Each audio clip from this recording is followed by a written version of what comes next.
복돈사 아침 법문입니다. 오늘도 부처님 말씀 한 줄로 마음을 가라앉히고 하루를 시작합니다. 최근 한 정리 전문가가 한 방송에서 이렇게 말했습니다. 부잣집은 한눈에 알아볼 수 있습니다. 들어서자마자 기운이 다르거든요. 그는 수백 채의 집을 정리하면서 깨달은 공통점을 이렇게 설명합니다. 부잣집은 물건이 많은 것이 아니라 불필요한 것이 없는 집이라고. 겉보기에는 단순한 차이처럼 보여도 정작 안을 들여다보면 삶을 대하는 태도, 관계를 정리하는 방식, 마음의 여유까지 모든 면에서 다르다고 합니다. 가난한 집이라고 다 그런 것은 아니지만 대체로 불필요한 물건이 쌓여 있고 감정이 정리되지 않은 채 공간 속에 흩어져 있다는 특징이 있다고 하죠. 불교에서는 이것을 업의 흐름이라 설명합니다. 자바암경에는 삶은 곧 기운의 흐름이요, 기운은 업의 발자취를 따라 움직인다고 합니다. 내가 어떤 물건과 시간을 함께 하느냐, 어떤 태도로 자리를 차지하느냐가 업의 방향을 결정한다는 것이죠. 오늘은 가난한 집과 부잣집의 기운 차이가 단순한 인테리어가 아닌 마음의 생활 습관에서 비롯된다는 점을 이야기해보고 부처님 말씀과 연결되는 복의 실천법도 함께 나누려 합니다. 제가 상담했던 한 중년 여성은 늘 집안에 음울한 기운이 도는 것 같다고 했습니다. 아침에 일어나면 피곤하고 오후엔 아무 이유 없이 짜증이 나고 가족들끼리도 자주 부딪힌다고 했죠. 겉으로 보기엔 큰 문제가 없어 보였지만 그분의 집에는 공통된 문제점이 하나 있었습니다. 집안에 머무를 자리가 없었던 것이죠. 식탁 위는 늘 치우지 못한 서류와 잡동사니로 뒤엉켜 있고 소파는 잠깐 누웠다가 다시 일어나야 할 임시 자리에 불과했습니다. 마음이 편히 앉을 수 있는 곳이 없으면 사람도 쉬지 못합니다. 수타니파타에는 마음이 거처를 얻지 못하면 괴로움이 머문다고 나옵니다.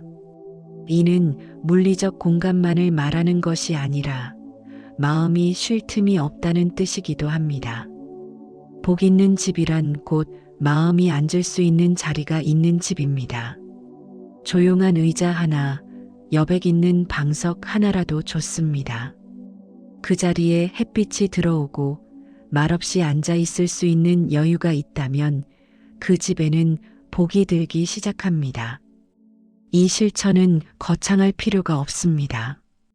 방 안에 작은 쿠션 하나를 놓고 그곳에 하루 5분이라도 앉아보는 것만으로도 삶의 숨이 깊어질 수 있습니다.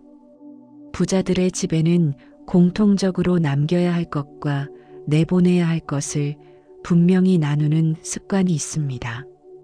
특히 감정이 얽힌 오래된 물건에 대해 이들은 미련을 두지 않습니다. 반면 가난한 집일수록 추억이라는 이유로 낡은 물건을 쉽게 버리지 못하곤 하죠. 실은 그 물건이 더 이상 쓰이지 않는다면 추억은 사진으로 남기고 실물은 떠나보내는 것이 좋습니다. 사진을 찍고 감사의 인사를 건넨 후 내보내는 이 과정은 단순한 정리를 넘어 감정과 인연의 마무리가 됩니다.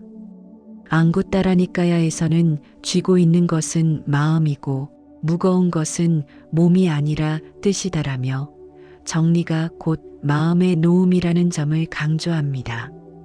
오늘 집안을 천천히 둘러보며 나도 모르게 손이 가는 낡은 물건 하나를 골라보세요. 사진을 찍고 속으로 이렇게 말해보는 겁니다. 그동안 고마웠습니다. 이제 나는 새로운 기운을 받아들이겠습니다.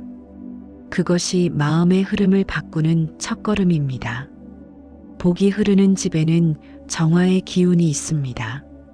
눈에 보이는 청소만으로는 부족합니다. 소리, 냄새, 말의 기운이 맴도는 곳이 정화되지 않으면 그 집은 아무리 치워도 무거운 기운이 남습니다. 부자 집에는 향이나 꽃, 음악 같은 감각적인 정화 도구가 자주 쓰입니다. 그러나 굳이 향을 피우거나 제사처럼 꾸밀 필요는 없습니다. 가장 단순하고 좋은 방법은 현관에 물건을 쌓아두지 말고 물을 쓰는 곳에서 나쁜 냄새가 나지 않게 하는 것입니다. 중화암경에서는 말이 청정하면 집이 맑아지고 기운이 맑으면 복이 깃든다고 했습니다. 실제로 불필요한 말이 줄고 쓸데없는 다툼이 줄면 그 공간의 에너지는 눈에 띄게 달라집니다. 오늘 하루 집안에서 가장 마음이 무거워지는 공간을 떠올려 보세요. 창문을 열어 환기하고 볕이 들게 하고 옷가지와 이불을 털고 이 공간에 머무는 사람의 마음이 편해지길 조용히 기도해 보세요. 그것이 복의 기운이 다시 흐르기 시작하는 지점이 될 수 있습니다. 우리가 집을 정돈한다는 것은 단지 물건을 옮기는 일이 아니라 삶을 재배치하는 일입니다. 예를 들어 현관 앞에 신발이 너저분하면 나가고 싶지 않은 살, 싱크대에 설거지가 쌓여 있으면 돌봄을 미룬 삶이 되는 것이죠. 이런 부분을 정돈하면 생각보다 훨씬 많은 기운이 움직입니다. 법구경에는 이런 말씀이 나옵니다. 쌓인 먼지를 털면 거울이 제 빛을 드러내듯 마음을 청소하면 삶이 제 길을 드러낸다. 우리가 물건을 버릴 때 단지 치우는 것이 아니라 내 삶의 흐름을 되찾는 작업임을 알 수 있습니다.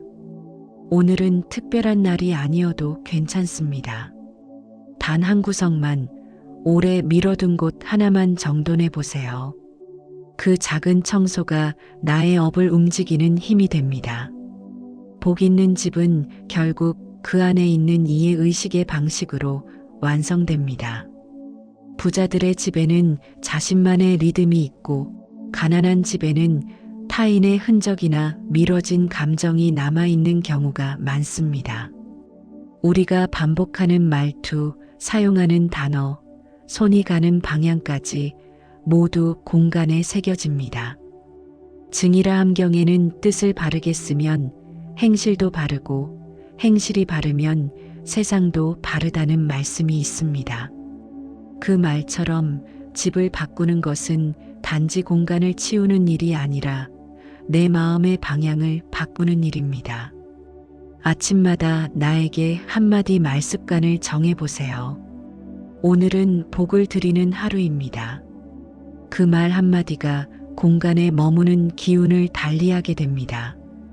복은 언젠가 들어오는 것이 아니라 우리가 부르는 말 속에 실려옵니다.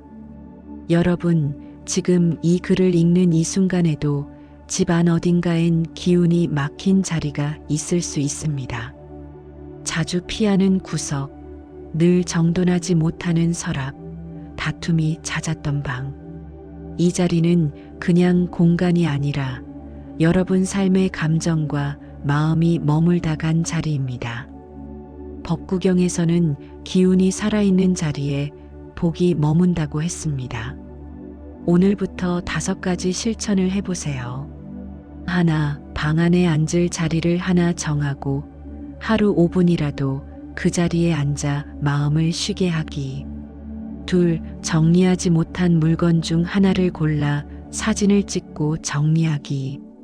셋, 집안 구석 한 곳을 환기하고 밝은 음악이나 말기로 채우기. 넷, 아침마다 한 문장의 복 짓는 말을 자신에게 건네기. 다섯, 미뤄진 감정이 쌓인 자리를 점검하고 말없이 손질하기. 이 5가지 중 한 가지만이라도 매일 실천한다면 여러분의 집에는 기운이 돌기 시작할 것입니다. 복은 먼 곳에서 오는 것이 아닙니다. 내가 머무는 자리, 내가 손 떼는 공간, 내가 내뱉는 말 속에서 피어납니다. 오늘도 복돈사 아침 법문이 여러분 하루의 작은 힘이 되었기를 바랍니다. 다음 주 월요일 아침에도 이 자리에서 다시 뵙겠습니다. 고맙습니다.